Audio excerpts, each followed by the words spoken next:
ในปีนี้ถือว่ามันพวกเขาจะเฮ็ดใหญ่กว่าทุกๆปีและพิเศษกว่าทุกๆปีเพราะว่างานในปีนี้พวกเขาก็ได้กาเก็บมาอย่างหลายบ่ว่าทางด้านเวทีบ้านการตกแต่งทางเข้าตกแต่งทางสวนให้งามขึ้นพร้อมนั้นพวกเขาก็เนาะมีรายการหลายขึ้นเนาะแล้วก็พิเศษก็คือมีการสมัครนางงามนักร้องหลายขึ้นในอนาคตก็จะมีหลายคนสนใจเพราะว่าพวกเขาปีนี้จะมีใบหน้าอันใหม่แล้วก็รางวัลก็หลายขึ้นแล้วบอมนั้นพวกเขาก็จะมีก็คือปีนี้พวกเขาได้ร่วมนำทั้งเมืองนะแล้วก็4หมู่บ้านแล้วก็มีจัดการแข่งขันบนว่านอกจากนักร้องนางงามแล้วพวกเขาจะมีแข่งขันกีฬาแบบชนเผ่าก็คือมียิงนาเก็กตีมะคางและอื่นๆหลายอย่าง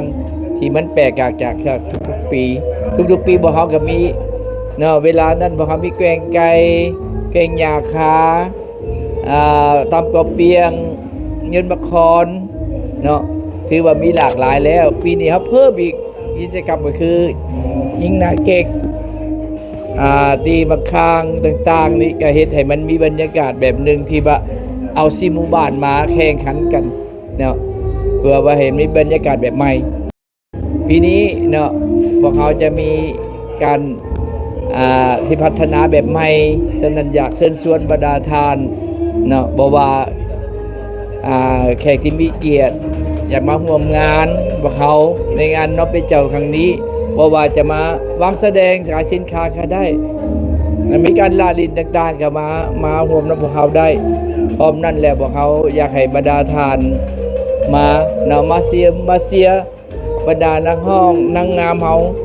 เนาะเพราะว่าปีนี้เขาจะได้นางงามเนาะที่ว่ามีใบหน้าใหม่แล้วก็งามเนาะแล้วก็นักห้องก็เสียงดีกันหลายคนฉะนั้นมาชมมาเสียแล้วพิเศษก็คือใน3 มื้อที่พวกเขาอยู่นี่พวกเขาจะบ่ได้เก็บค่าทางเข้าเนาะพิเศษว่าให้แขกมีเกียรติเขามาร่วมงานให้หลายที่สุดเนาะพร้อมนั้นก็ยังมีเนาะหลายอย่างที่ให้บรรดาชมการเบิ่งอีกก็คือพวกเขามีเนาะส่วนเขาได้พัฒนามาหลายอย่างก็คือในส่วนบรรดาเผ่าพวกเขาจะมีหลายสีสันถ้าทานโบธาตมมาทานจะผ่านที่สุดเลยจะอยากเชิญชวนให้มาชมมาเสียให้มันได้ขอขอบใจ